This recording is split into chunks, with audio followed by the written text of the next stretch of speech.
Sawadika, tukon guys! Another day, another voiceover, vlog voiceover. So today is day 2. Pupunta kami ng Nami Island. So ang ginawa namin, nag-DIY lang kami. Bumili kami ng ticket sa train station. Yung pinili namin is expressway. Kasi yung Nami Island is like 1 hour from the Seoul city center. So, bali, bumili kami ng ticket for express train. Ayan, yung train na sinakyan namin.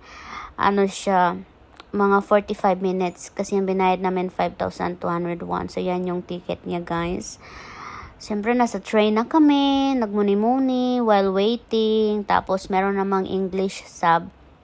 And then, after 1 hour, nakarating na kami sa aming destination. Tapos, mali pa si Inday. Pero nakalusot pa din ako kasi tinulungan ako ni Kuya.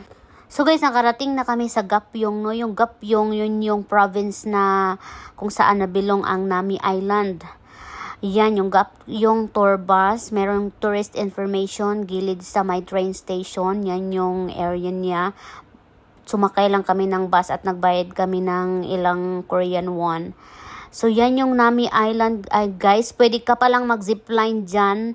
50,000 won ang bayad, pero mas pinili namin na bangka ba tawag niya, ship. So yun, maraming taong sumakay. Nagbayad kami ng 16,000 won dahil sa bangka na yan. Tapos mga around 3 to 5 minutes ang biyahe. Hindi naman siya ganun kalayo from the Gapyong, guys, kasi masyadong basta maliit lang siya na island pala yung Nami Island na yan. Tapos maganda ang weather, medyo malimig-lamig. Ayan, napaka-calm niya, guys. Maganda siya. Tapos maraming mga turistang pumunta dyan. Marami kami. Para kaming nabilong sa mga group tour kasi marami ding nag-group tour dyan. So, syempre, while nasa bangka kami, nag-aura-aura mo na si Inday while waiting to dock. So, malapit na kami, guys. And then, nakarating na kami, syempre. At nag-aura-aura na. Ano pa bang inaantay natin, Charot? So, welcome to Nami Island. O, diba? Sabi ko, videohan mo ko dito kay maganda, kay may nakalagay na Nami Island. So far, guys, maliit siya na island. Pwede mo siyang libutin ng mga 2 to 3 hours. Pumunta kami dyan mga around 11 or 12 p.m. na. Tapos wala pa kaming kain. Na-excite kami. Tapos bigla kaming nagutom habang naglakad-lakad at nag-aura-aura. Sabi ni Ate Dice, may pagkain kaya sila dito dine. Sabi ko, hindi ko rin alam ni. Mamang ko'y alam-alam dyan. Tapos yun, naglakad-lakad na lang kami kung saan pupunta yung mga tao. Kasi sobrang daming mga nag-group tour dyan. So, para pala masulit mo, pumunta kayo ng maaga, guys. Kami kay medyo late na kaming pumunta. Kaya parang hindi namin masyadong masulit. Pero wala namang masyadong aurahan at the moment kasi springtime. Sabi nila, ang best time daw na pupunta sa Nami Island is yung autumn, yung fall, yung mag-iiba ba yung kulay ng mga trees ba? Kaya ang mga trees ngayon, kaya hindi man nag-iba ang kulay, kaya hindi masyadong maganda. Pero, kay Bear, andyan na kami, kaya nag-aura-aura na kami. Wala nang pakialaman, basta sulitin na namin na andyan na kami, di ba? So, syempre, naglakad-lakad kami kahit saan. Tapos, nag-aura-aura syempre, nag-DIY man kami. So, free yung time namin. Hindi nakadepende sa mga nagtutour. Kasi kung mag-tour ka, guys, hindi lang isang place ang pupuntahan mo. Marami siya located sa Gapyong. Kaya ang Gapyong mo man na ang probinsya ng namin, no? Pero kami, nagstay kami pang longer time hanggang sa Magtusawa kami. Tapos meron pala silang convenience store dyan sa loob. Bumili ako ng tubig. Tapos sabi ko kay ate, kamsahamnida. O, diba? Nagamit ko rin ang natutunan kong Korean kay drama ko. Ayan yung sinabi ko na malalaking trees. Wala siyang leaves ngayon. Maganda daw yan kapag fall kasi mag-iiba yung leaves niya. Pero syempre, mag-video pa din tayo at mag-picture kasi alam mo na ngayon lang ang opportunity para makapunta. Di mag-aura-aura na aday.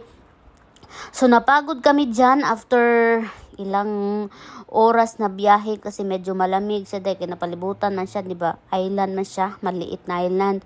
Tapos sabi ko, maghanap na tayo ng pagkain, tiyo, kaya nagutom man tayo. Kay, as in, guys, nagutom talaga, wala pa kaming kain. So, bumalik na kami. At ayan na, pumunta kami sa convenience store at kumain kami ng ramen, bang tawag dyan. Oy, nagutom man ako. Pati siya, wala kami masyadong kain. Tapos next, pumunta na pala kami guys sa next destination namin. Ang tawag kay The Morning Cam. Morning Glory of Cam. Ang bayan, basta. Isa siyang malaking garden guys.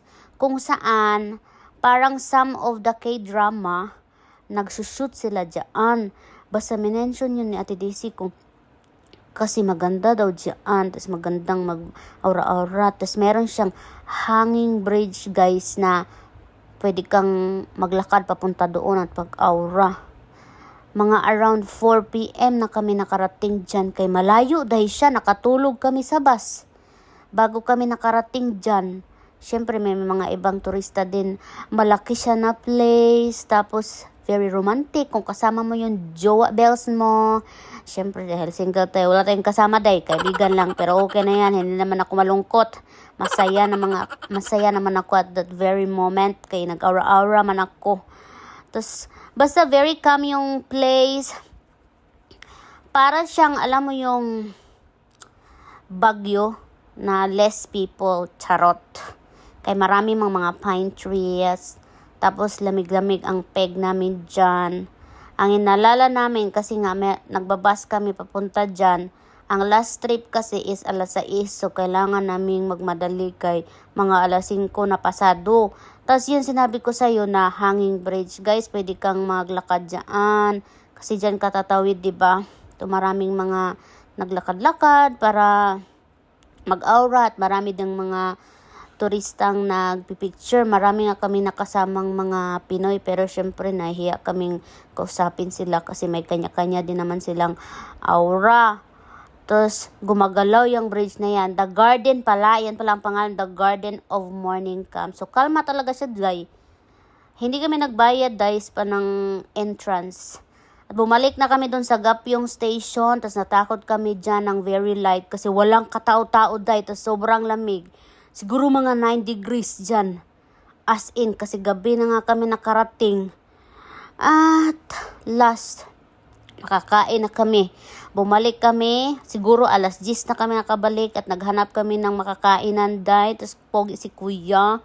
Tapos sabi ni Ate Daisy, Day, maglakad muna tayo dyan sa may river.